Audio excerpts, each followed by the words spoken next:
자, 오늘 우리가 같이 읽은 사도행전 27장 20절에서 26절의 말씀을 가지고 여러분이여 안심하라는 제목으로 말씀을 드립니다. 말씀 받기 전에 먼저 고백합니다. 주는 그리스도시요 살아계신 하나님의 아들이십니다. 또 한번 고백합시다. 말씀 성취의 증인이 되겠습니다. 여러분, 인간은 밥 먹고 육신만 잘 되면 되는 육체적 존재가 절대로 아닙니다.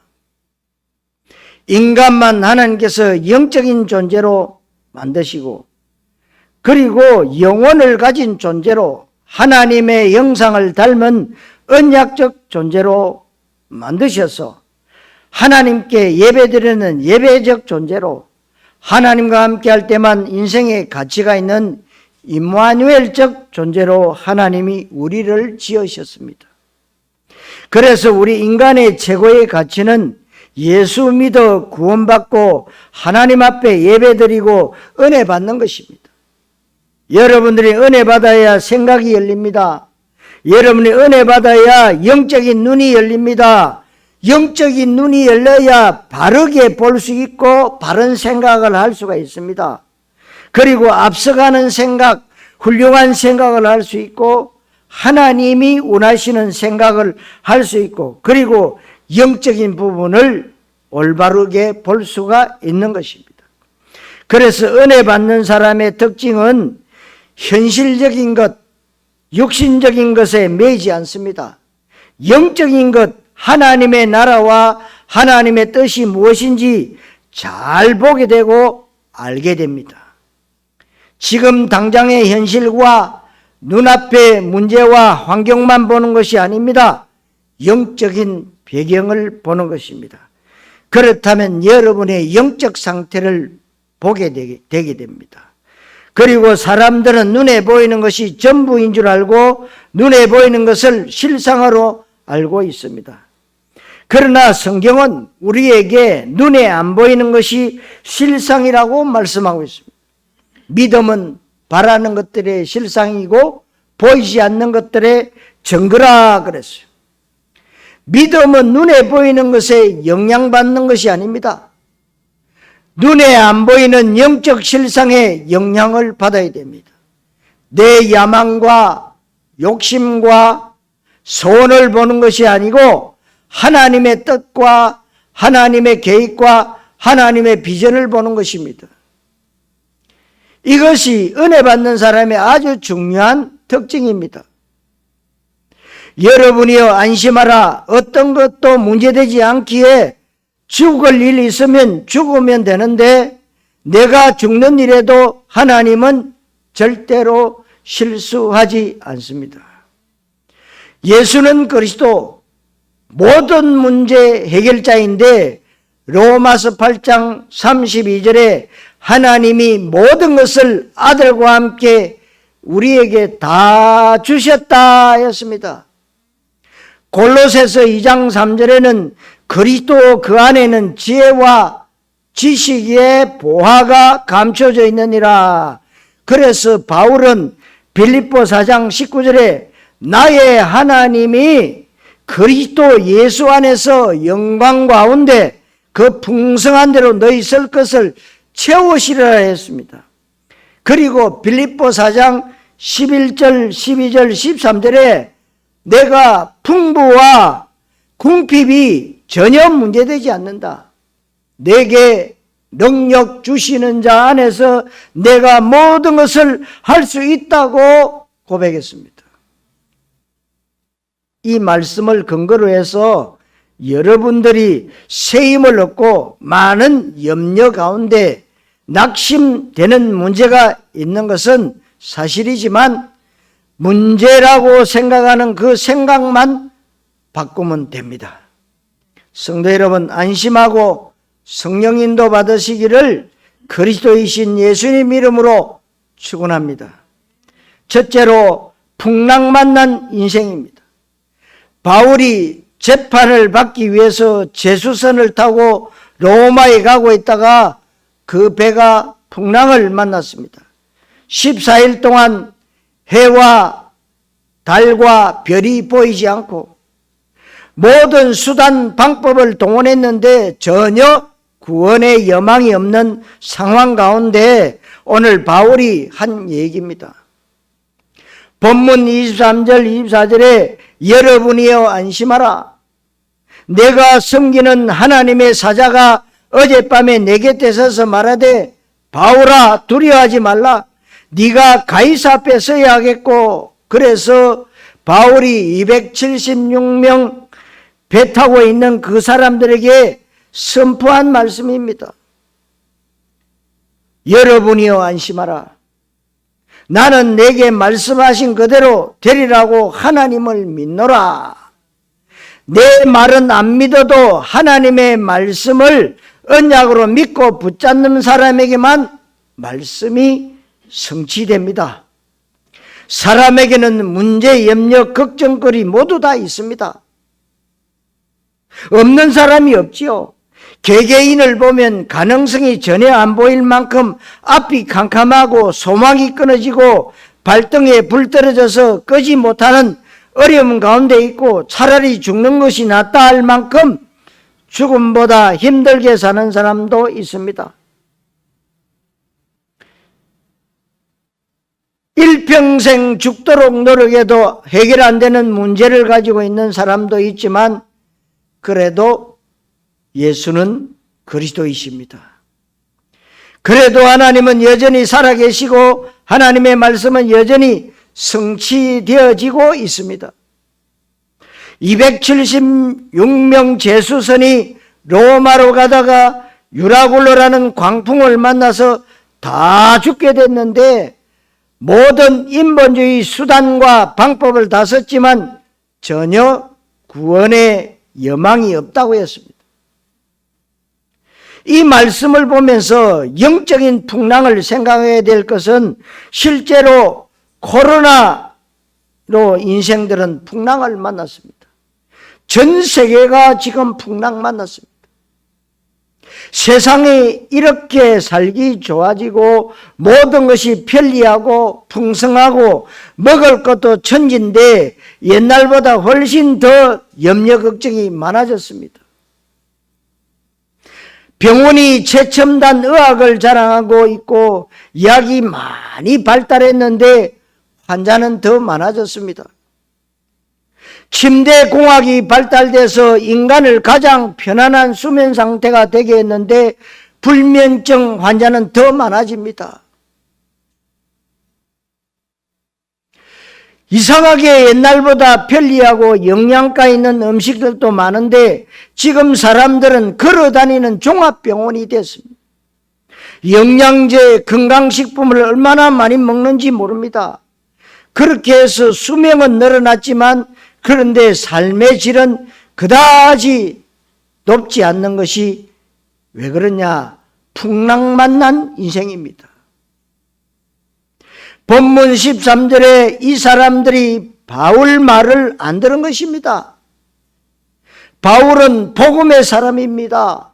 바울은 언약의 사람입니다. 언약의 흐름을 알고 앞으로 장차 되어질 일을 알고 있습니다. 바울이 보니까 지금 당장 배를 띄우는 것이 위험해서 말렸지만 전체를 이끌고 있는 백부장이 바울의 말보다 선장과 선주의 말을 더 믿었습니다. 그래서 배를 출발시켰는데 때마침 남풍이 순하게 불어서 순항을 했지만 이것이 문제입니다. 지금 여러분들이 아무런 문제가 없습니까? 자식들도 속 안 썩이고 공부 잘합니까? 남편도 착하고 부인도 착하고 뭐든지 잘하고 경제적인 어려움도 없고 우한 질고가 없으면 가정이 편안한 줄 압니다. 남풍이 순하게 불어서 자기들 뜻을 이룬 줄 압니다. 여러분, 어떤 집은 아주 큰 재앙과 슬픔을 당한 것을 뉴스에서만 보던 것이 나에게 들이닥치면 나에게 올 것이라고 누가 예측했겠습니까? 다 남의 일로만 생각했는데 여러분, 하나님 알지 못하는 사람은 반드시 어느 날이라고 하는 시간표가 오는데 아무도 알지 못하고 알아도 막을 수가 없습니다. 왜 그렇습니까? 불신자 종교인은요, 사주팔자 운명이라. 여러분들은 복음받고 하나님의 자녀가 되었습니다. 사주팔자 운명하고 관계없는 사람이 되었습니다. 그런데 어느 날이라고 하는 시간표가 반드시 오는데 그 풍랑만 난 것인데 지금 현재 안 나타났다고 해서 문제가 없는 것이 아닙니다. 지금 현재 모든 사람들에게는 눈에 안 보이는 악한 강도보다 더 악한 사단막이 그 인생 배후에 도사리고 있는 것입니다. 그러니까 시간표를 보면서 호시탐탐 기회를 노리다가 여러분들이 근심하고 걱정하고 하나님 말씀이 귀에 안 들리고 불신앙하는 그 순간에 파고들어오는 겁니다.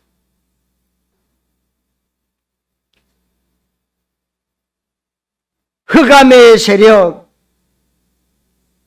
지옥의 권세, 사망과 죄의 권세가 그 사람 인생을 장악하고 있는데 이것이 언제 어떤 문제로 나타날지 아무도 모르는 것이 풍랑만난 인생입니다. 그러다 보니까 오늘 성경에 남풍이 순하게 불어서 순항을 할 줄 알았는데 유라굴로라는 광풍이 불어서 18절에 심히 애쓰고 배를 가볍게 하려고 물건 다 버리고 온갖 수단 방법을 다 썼는데 20절에 구원의 여망마저 없어졌더라. 풍랑 문제를 해결할 가능성이 전혀 없어진 것입니다.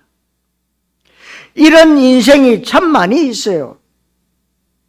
어떤 사람은 평생을 불치병으로 병상에서 식물인간으로, 어떤 사람은 경찰의 수배를 받고, 어떤 사람은 빚을 져서 평생 갚아도 못 갚는 사람들이 있습니다. 많이 있어요. 소망도 없습니다. 미래도 없습니다. 비전도 없이 살아가는 사람들, 구원의 여망이 없어졌더라. 풍랑만난 인생입니다. 지금 잘 된다고 해서 잘 된다고 보면 안 됩니다. 지금 안 된다고 끝까지 안 된다고 보면 안 됩니다. 우리는 영적인 눈이 열려야 됩니다. 하나님의 언약을 알아야 됩니다. 하나님의 계획을 알아야 됩니다. 나 자신이 누군지 영적 정체성을 알아야 됩니다. 나를 향한 하나님의 천명과 소명과 사명이 뭔지 알아야 합니다. 성도 여러분, 풍랑만난 인생 되지 마시고 성령 인도받는 삶을 사시기를 그리스도이신 예수님 이름으로 축원합니다. 두 번째로 풍랑만난 이유가 있습니다. 풍랑만난 이유가 뭐냐? 11절에 바울의 말, 하나님의 사람의 말을 들어야 되는데 세상 경험과 지식에 의존해서 선장과 선주가 배와 바다 날씨와 풍랑에 대해서 더 잘 알 것이라 생각한 것이 문제입니다. 그러면 세상의 과학이나 사람의 말을 무조건 믿지 말라는 것이냐? 여러분들이 사람들을 의심하거나 불신하면 안 되지만 하나님 말씀보다 더 믿으면 안 됩니다. 그러니까 여러분들이 하나님 말씀보다 세상 사람 말을 더 믿고 하다가 실패하고요. 어려움 당하고 문제 생기고 고통 속에 빠지고 그럽니다. 언제든지 하나님은 하나님의 사람에게 말씀을 주시게 돼 있어요. 그 약속의 말씀을 붙잡고 있으면 하나님이 붙잡고 있는 사람을 통해서 성취시키는 정인으로 여러분을 세우시는 겁니다. 종교인은 죽었다 깨나도 안 돼요. 실컷 말씀 듣고는 내 생각대로, 내 체질대로, 내 자존심대로 그렇게 살아갑니다. 여러분, 성경 말씀이 하나님 말씀 맞지요? 그렇다면 말씀이 가자는 대로 가면 됩니다. 이스라엘 백성들이 출애굽에서 나와서 그 사막길을 갈 때에 낮에는 구름기둥, 밤에는 불기둥으로, 낮에 구름기둥이 멈추면 거기서 텐트 치고 삽니다. 그러다가 밤에 갑자기 불기둥이 딱 떠서 가면은요, 텐트 빨리 걷어가지고 따라가야 됩니다. 그래야 살 길이 있어요. 그 추운 사막길에 그 불기둥 그 밑에 아니면요, 얼어 죽어버립니다. 얼음이 얼어서 얼어 죽는 게 아닙니다. 이 저체온이 오면은 죽게 돼 있잖아요. 하나님의 말씀, 하나님의 자녀가 맞다면 하나님의 말씀에 어떻게 해요? 100% 순종해야 돼요. 오늘 아침에 우리 렘트들에게 말하죠. 렘트를 기도하면 300% 응답 온다. 오늘 우리가 중요한 시간표가 왔습니다. 여러분들의 임직식을 통해서 감투서는 임직식이 아닙니다. 237 단민족 살리는 임직식이 되어야 된다. 그래서 우리 렘트들이 기도하면 하나님이 300% 응답하시는데, 코로나 지금 뭐 갑자기 말이에요. 이게 우리가 임직식 하려고 하니까 갑자기 이게 뭐 코로나 환자들이 자꾸 불어나요.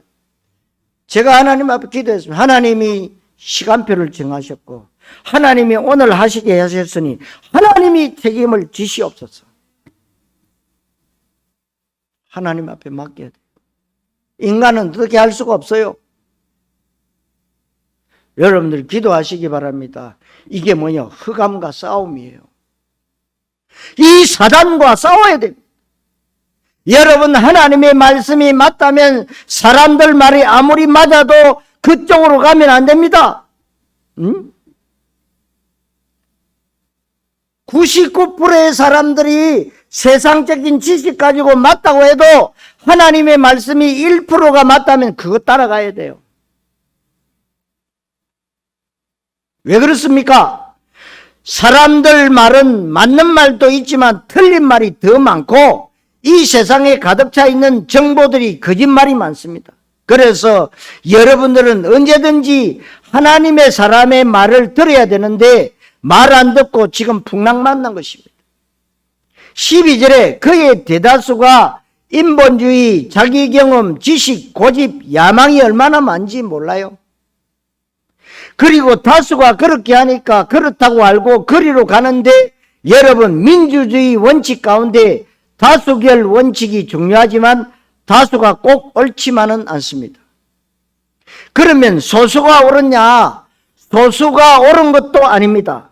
우리는 다수다, 소수다를 말하는 것이 아니고 하나님 말씀을 들어야 되고 복음만 들어야 될 줄로 믿습니다.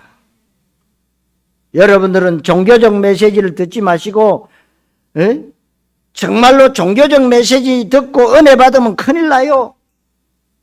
종교는 그야말로 고린도후서 11장 14절 말씀처럼 마귀와 광명의 천사로 가장했다 그랬어요. 종교는 복음보다 더 멋있게 보입니다. 그러니까 세상에 뭐요? 밥 해주고 국수 삶아주고 아주 멋있잖아요. 그러니까 교회는 저렇게 해야 된대요. 여러분, 국수 삶아주고 밥 해주던 목사들 자녀들이요, 영적 문제 심각하게 됐어요. 물론 이유는 있습니다.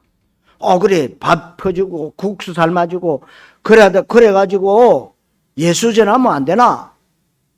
그런데 뭐요? 오직 예수는 도망가 버려요. 지금 우리가 이 언약의 말씀을 붙잡고 가는 길이 뭐냐? 오직의 길입니다. 종교의 길이 아니고 오직 그리스도 아니면 안 된다는 그 길이에요. 알아듣겠습니까, 여러분? 그 오직의 길이 아니면 몽땅 종교예요. 하나님은 이 땅에 종교를 안 만들었습니다. 종교는 누가 만들었냐? 사탄이 만들었어요. 그래서 여러분들 교회 오게 만들어 놓고 종교인 만드는 거야. 그 열심히 해라, 헌신해라, 봉사해라, 돈 많이 내라. 그래, 네가 열심히 하면 자식 잘 되고 네 사업 잘 되고.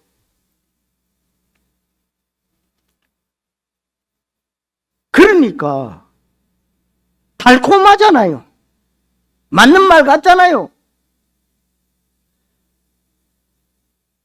여러분, 종교는 복음보다 더 멋있게 보이기 때문에 종교 메시지에 절대로 속으면 안 됩니다. 여러분들이 사단을 핑계를 많이 대고 남을 핑계를 많이 대는데요, 가장 중요한 건 내 자신에게 속는 거예요. 여러분 자신에게 속는 거예요.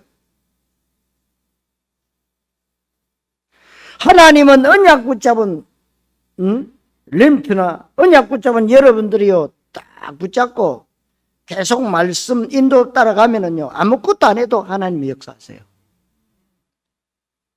틀렸는데 계속 열심히 가면은 엉뚱한 길을 가버립니다. 여러분,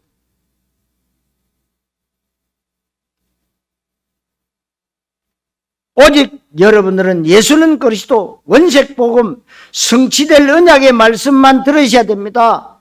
우리의 모든 관심은 하나님 나라, 그리고 현장, 전도와 제자와 후대와 세계복음화, 모든 족속, 천하만민, 열방 땅끝, 나의 로마, 여기에 방향 맞춰야 됩니다. 지금 풍랑 만난 이유가 내 동기와 나의 욕심과 야망이 너무 세서 하나님의 말씀이 먹히지 않는 겁니다. 진짜 하나님의 말씀을 바르게 받는 사람은 내 생각, 내 동기, 내 야망을 다 내려놓습니다. 하나님이 하시옵소서. 그리고 깨끗한 그릇, 빈 그릇으로 준비되어서 하나님의 말씀을 가감없이 그대로 받습니다. 그것이 안 되면 결국에는 흑암 권세가 어느 날 장난칠 때는 아무도 막을 자가 없어요. 그런데 흑암 권세가 절대로 틈타지 못하는 것이 완전 복음인데, 완전 복음을 그대로 믿으면 됩니다. 그래서 인간의 의와 떡을 강조하고 죄짓지 말고 열심히 살아라, 교회 헌신 봉사 많이 해라, 남을 위해서 희생 봉사해라, 그러면 하나님이 자식도 잘 되고 사업도 잘 되게 할 것이다. 이게 바로 종교 메시지. 여러분들은 종교 메시지에 절대로 아멘하면 안 돼요. 여러분들은 복음을 듣는 복된 길을 가지고 언약의 말씀을 들을 수 있는 성령의 은혜가 있어야 될 줄로 믿습니다. 바울이 풍랑 가운데서 하나님과의 깊은 교제가 이루어진 가운데 제수선을 타고 로마에 재판받으러 가는 것이지만, 실제로 바울은 로마 복음화를 향해서 가이사 황제에 가고 있습니다. 왜냐? 부활하신 주님께서 바울에게 명령하셨어요. 바울아, 두려워하지 말라. 네가 가이사 황제 앞에 서야 될 것이다. 그러니까 바울은 원래 지금 재판 안 받아도 될 사람이에요. 그러나 복음 때문에 내가 세계에서 최고 가는 황제 가이사, 그분 만나서 내가 복음을 전하겠다, 이 가슴이 있어. 그래서 지금 재수 아닌 재수가 되어서 재수선을 타고 지금 가는 겁니다. 여러분들은 직장 다니고 학교 다니고 가정생활하고 이 땅에서 인생을 살지만, 저와 여러분들은 지금 현재 언약의 여정의 길을 가고 있는 줄 믿으시기 바랍니다. 그래서 237 다민족 세계복음화 때문에 밥 먹고, 그것 때문에 일하고, 그것 때문에 직장 다니고, 그것 때문에 사업하고, 그것 때문에 237 다민족 세계복음화를 위해서 여러분은 공부하고 있는 겁니다. 그러면 생각만 바꾸면 되는 거예요. 어려운 게 아닙니다, 여러분.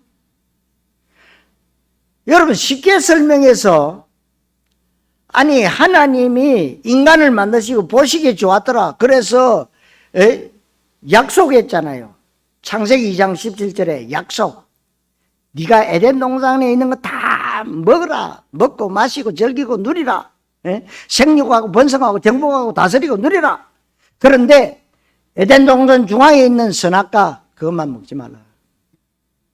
그러면 이거 먹으면 네 눈이 밝아 죽으리라. 정령 죽으리라. 왜 선악과면? 그게 뭐요? 하나님과 인간과의 약속이에요. 근데 인간이 그게 뭐요? 보니까 다 똑같은 줄 알고 생각했는데 하나님이 딱 그걸 찍어서 말하니까 자꾸 가서 보니까 보암직하고 먹음직하고 탐스럽게 하다.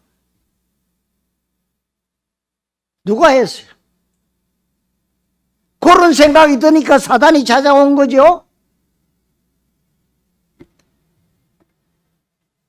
여러분, 우리는 이렇게 아담하와 우리 인류의 조상 아담하와가 범죄함으로 우리가요 죄인 돼버린 거예요. 나는 죄 지은 게 없어. 나는 법 없이도 잘 살 수 있어. 그런데 뭘 모르냐? 원죄 몰라요. 하나님 떠난 죄, 사단 문제, 이 지옥 문제 모른다는 거예요. 성경은 그걸 말씀하고 있는 겁니다. 나 죄 없어. 그 죄를 말하는 게 아닙니다. 원래 인간, 다시 말하면 여러분 옛날에 군탁긴 때 보셨잖아요. 아프리카에서 흑인 잡았는데 노예요. 그 노예가 결혼해가지고 애 낳으면 그 애도 노예라. 우리 인류의 조상 아담 하와가 하나님 앞에 범죄하니까 그 자손들이 낳으면 전부 뭐냐? 노예, 죄인이 됐다 이 말입니다. 성경이 말하는 건 그걸 말하는 거예요. 윤리적인 도덕적인 법적인 말을 하는 게 아니란 말이에요. 세상에.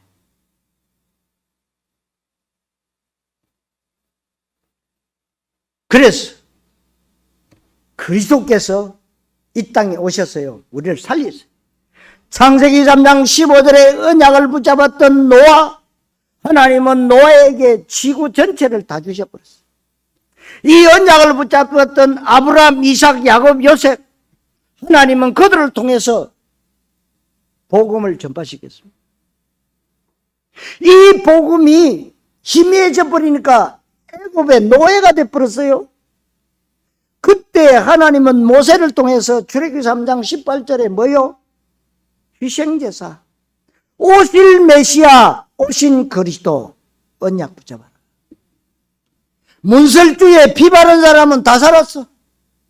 그 피의 증인이 누구냐? 그리스도입니다. 메시아 그리스도. 이 언약 붙잡고 어디요? 한 번도 싸우지 않고 그 많은 사람들이 뭐 전쟁하지 않고 다 금은 보아 가지고 나왔습니다. 누구 작품이에요? 하나님의 작품이에요. 그래서 사막길을 갑니다. 가는데 웬일입니까? 왜 또 바다 앞을 갑니까? 다 죽었다. 여러분들이 정말 풍랑 만난 적이, 인생에 풍랑 만난 적이 여기 있지 않습니까? 산전수전 공중전까지 다 겪은 사람들 있지 않습니까? 그래서 인생은 산 넘어 산이고 강 건너면 그 다음에 또 강이요. 오르막길이 있으면 내리막길이 있는 게 인생이라고 그래요. 여러분들이 언약 붙잡으면 풍랑 만난 것이 복의 기회가 되는 거예요. 생각만 바꾸면 됩니다. 여러분, 이스라엘 민족들이 이 언약, 약속 놓칠 때마다 어떻게 해요? 노예됐습니다. 포로됐습니다. 바벨론에 포로됐을 때 이스라엘을 통해서 뭐요? 처녀가 잉태하여 아들을 낳을 것이니 그 이름을 임마누엘이라 하라. 오늘 또 여러분들이 나와 함께, 우리와 함께 임마누엘, 하나님이 내 속에서 영으로 역사하고 계시오. 이 임마누엘을 누리면 날마다 우리의 삶 가운데서 뭐요? 주는 그리스도시요 살아계신 하나님의 아들이십니다. 그 고백 속에 하나님은 우리를 통해서 뭐요? 교회를 세운다고 그랬어요. 여러분, 이게요 메시지요. 그리스도께서 오셔서 십자가에서 요한복음 19장 30절에 다 이루었다. 테텔레스 다 이뤘다. 네가 지은 과거 문제, 지금 짓고 있는 현재 문제, 앞으로 지을 모든 죄까지 십자가에서 끝냈다. 그래서 여러분 보고 의인이라고 그럽니다. 그런데 앞으로 지을 죄까지 십자가에서 끝냈다. 이해가 되세요, 여러분?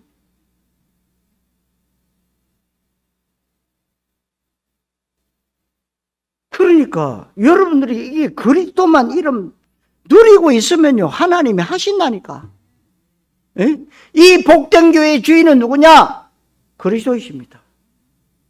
그리스도께서 이 교회를 쓰시려고 여러분의 임직을 통하여서 하나님이 새로운 방향으로, 새로운 도전으로, 새로운 하나님의 계획 속으로 들어가는 겁니다. 왜냐? 여기 저부터 시작해 여러분 다 모자라는 사람들, 부족하고 연약하고 다 따져보면은요 목사도 할 수가 없고 장로도 할 수가 없고 권사도 할 수가 없고 집사도 할 수가 없어. 그런데 모자라는 사람 중에서 오직 언약의 흐름만 쫓아가니까 하나님이 서시는 거예요. 이유는 그거 하나밖에 없어요. 자, 그러면 요셉이 애굽의 노예로 가지만 애굽 복음화를 통한 세계 복음화를 향해서 언약의 여정을 가고 있는 겁니다. 이것을 영적으로 잘 봐야 현실에 속지 않고 환경에 속지 않고 내 수준에 매이지 않습니다. 여러분들은 이 땅에서 전도 캠프 인생을 사는 줄 믿으시기 바랍니다. 우리는 이 땅에서 새끼 밥 먹고 사는 인생이 아닙니다.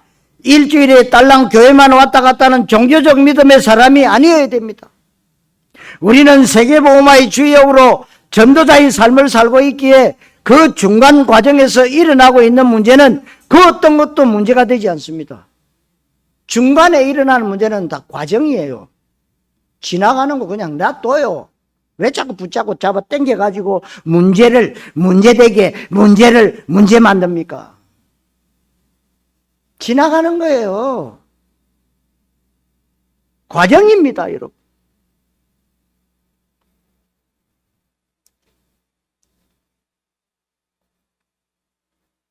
여러분들은 문제가 오히려 하나님의 메시지가 돼, 하나님의 방법이고 축복의 통로고, 아멘. 그것이 응답의 발판이고 갱신의 기회이고 축복의 통로로 오직 주만 바라볼 수 있는 하나님의 메시지인 줄 믿습니다. 문제가 터졌을 때 하나님의 언약 백성에게 사단 마귀는 그 문제를 이용해서 우리를 불신앙 가운데 빠지게 하고 우리를 넘어뜨리고 멸망시키려고 합니다.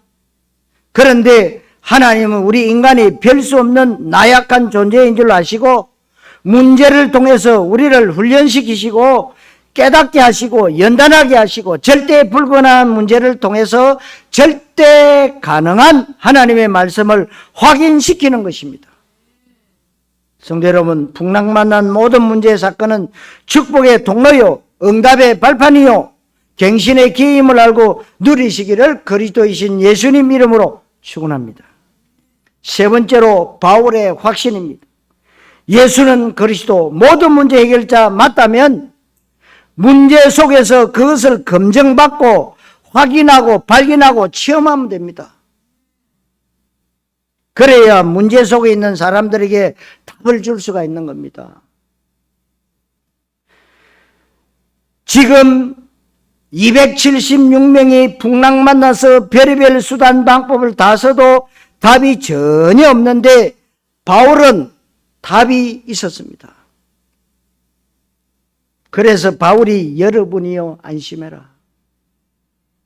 이 말은 내가 안심돼야 다른 사람들에게 안심하라고 말할 수 있잖아요. 그렇잖아요. 같이 떨고 있으면은요, 떨면서, 야, 괜찮아. 안심해. 야, 너나 잘하세요. 오늘날 기독교인들이 너나 잘하세요. 욕먹고 있는 거예요. 불신자들보다 더 염려, 근심, 걱정은 충만하고요. 그리고 불신자들 앞에서 교회 욕하고 말이에요.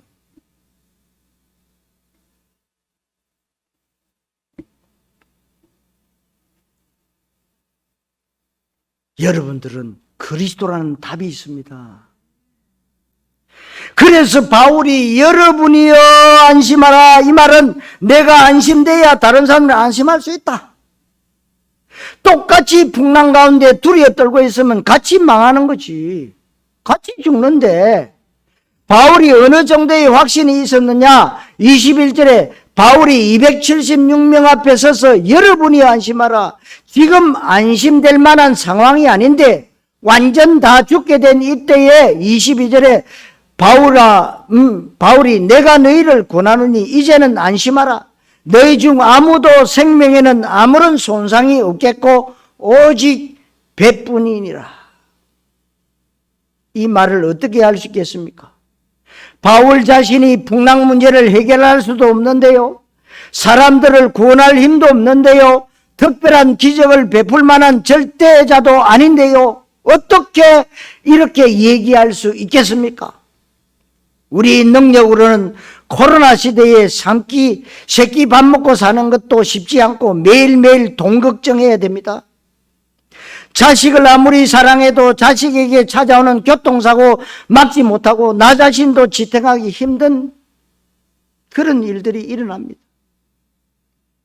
그런데 우리가 세계복음을 어떻게 하겠습니까? 그러나 실제로는 우리는 참 연약하고 부족하고 경제적으로도 걸림돌들이 있는 그런 우리 교회가 어떻게 세계복음을 하겠습니까? 바로 그 얘기예요.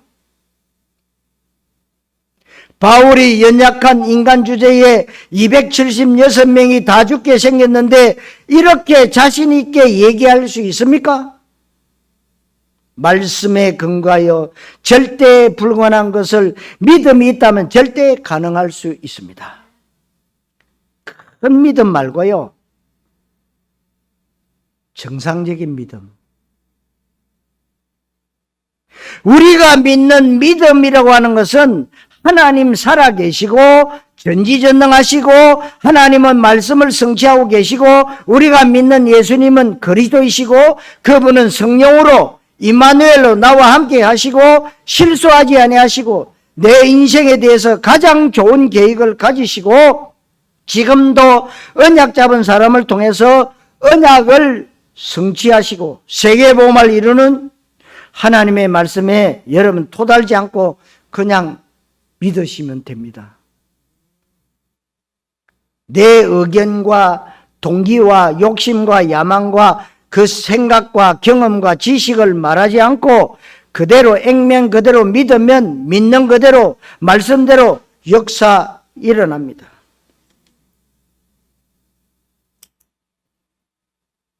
여러분, 이스라엘 민족들이 가나안 땅을 향해서 가고 있을 때에 여리고성을 만났어요.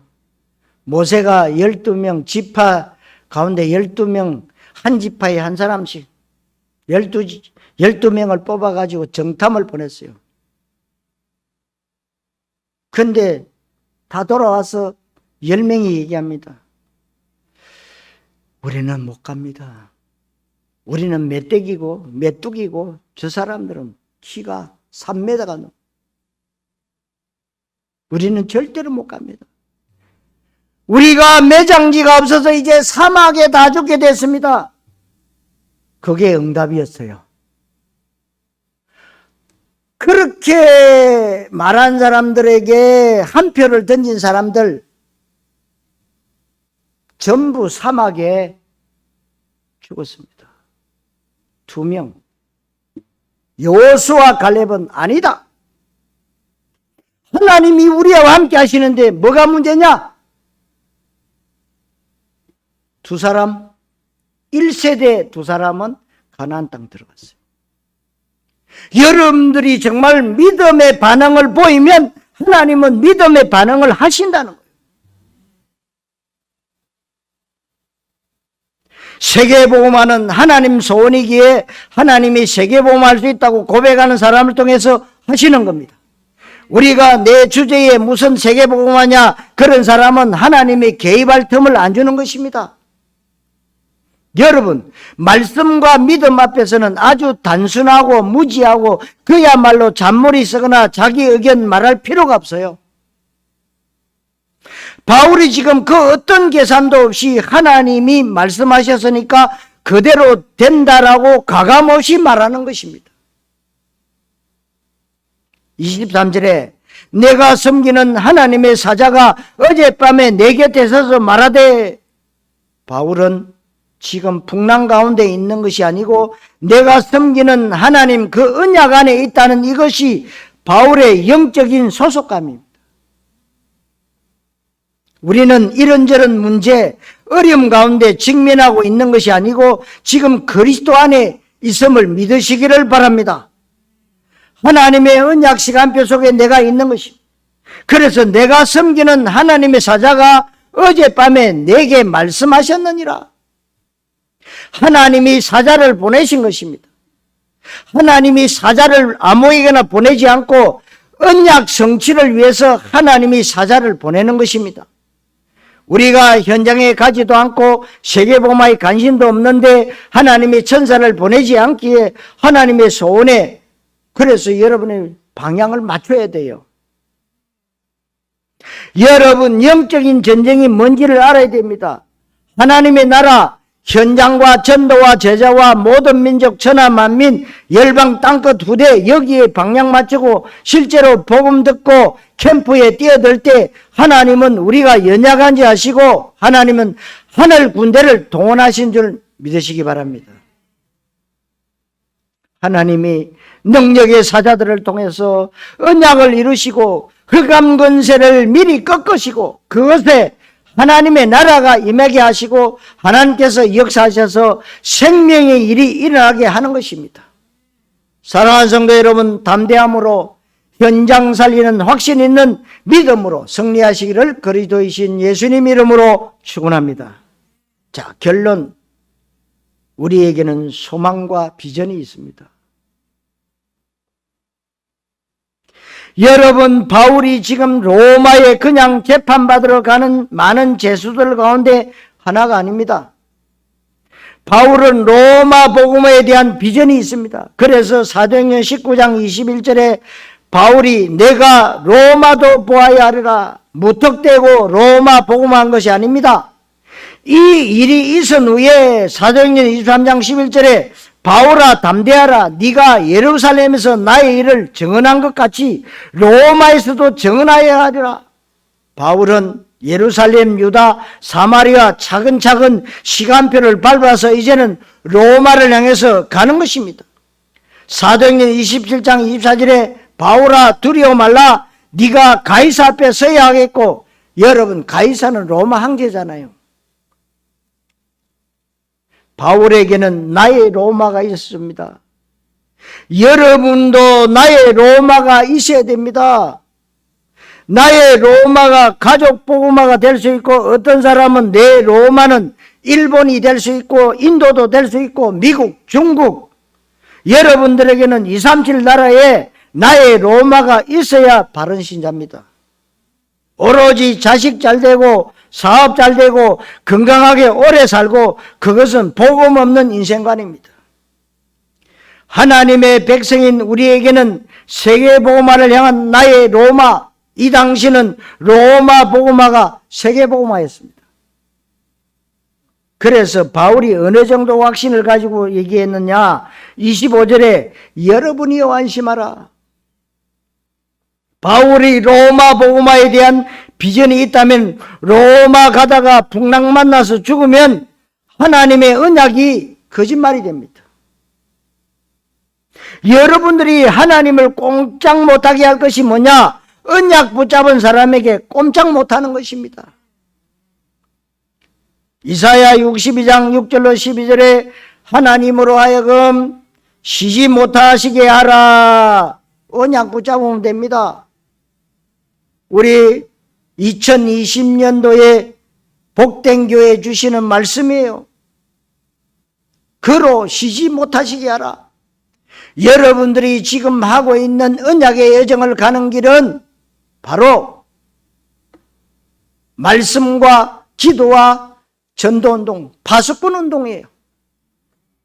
여러분들이 정말로 깨어서 언약 붙잡고 하나님과 소통이 된다면요, 사단이 건져 못해요.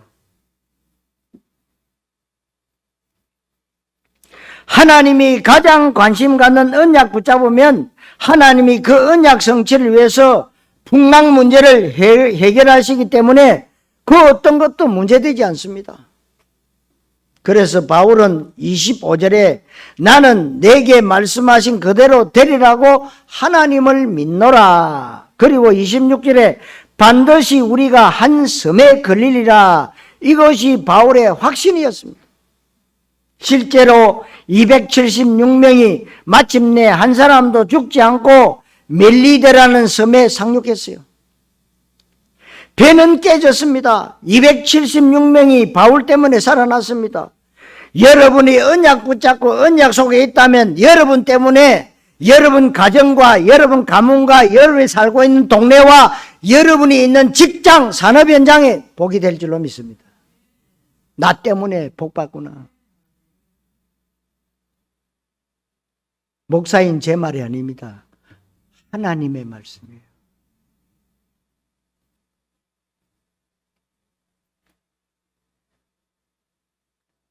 지금 풍랑 맞는 인생, 전 세계가 지금 코로나 때문에 풍랑 만났어요.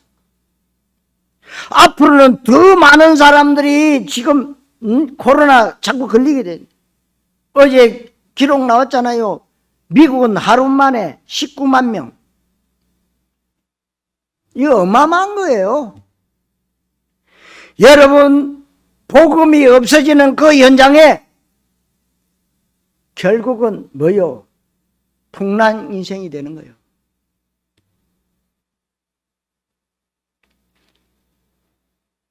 풍랑 만난 인생, 그 사람들이 살 수 있는 소망을 줄 바울 같은 사람이 있어야 됩니다.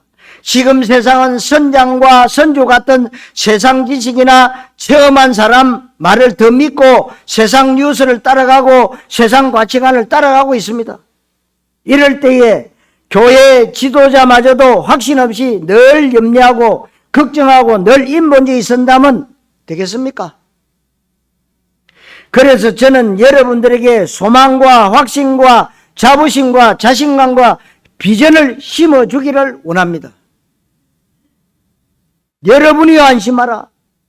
마침내 다 구조되니라. 그래서 바울은 이제 멜리데 섬에서 상륙해서 많은 사역을 하고 드디어 로마에 들어가 2년 동안 감옥에 있으면서 바울은 옥중서신, 에베소서, 빌립보서, 골로새서, 빌레몬서를 기록하고 AD 67년 안노 도미니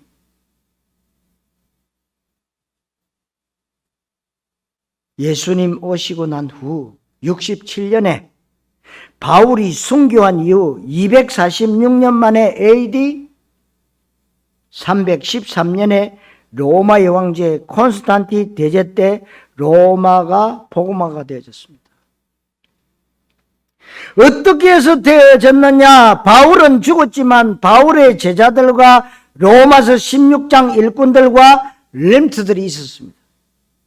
그 막강했던 로마가 기독교를 인정하지 않으면 안 될 만큼 복음이 깔린 것입니다.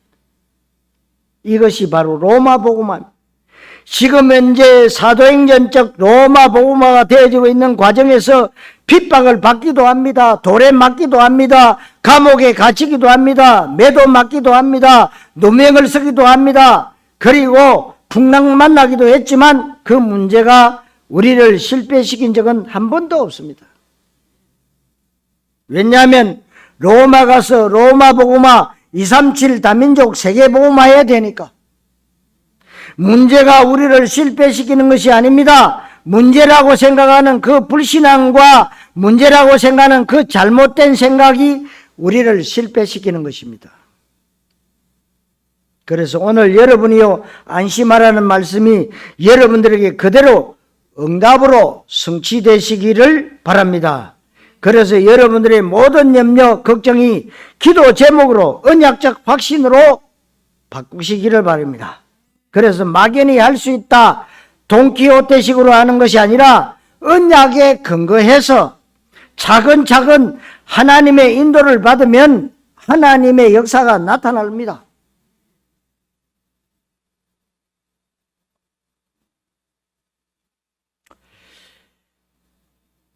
여러분, 오늘 여러분이 안심하라. 이 말씀이 그대로 응답으로 성취되시기를 그리스도이신 예수님 이름으로 축원합니다. 기도하겠습니다. 하나님 감사합니다. 오늘 바울이 276명의 탄 제수선을 타고 이제 로마 황제 앞에 복음 전하가기를 원할 때에 풍랑을 만났지만 그러나 확신 있는 믿음으로 276명을 다 살린 것처럼 우리 복된 교회, 우리 오늘 임직하는 모든 중직자들과 모든 성도들이 이제 현장에서 복음을 증거하는, 여러분이여 안심하라는 이 복음 증거하는 증인으로 설 수 있도록 하나님이 축복하여 주옵소서. 그리스도이신 예수님의 이름으로 기도하옵나이다. 아멘.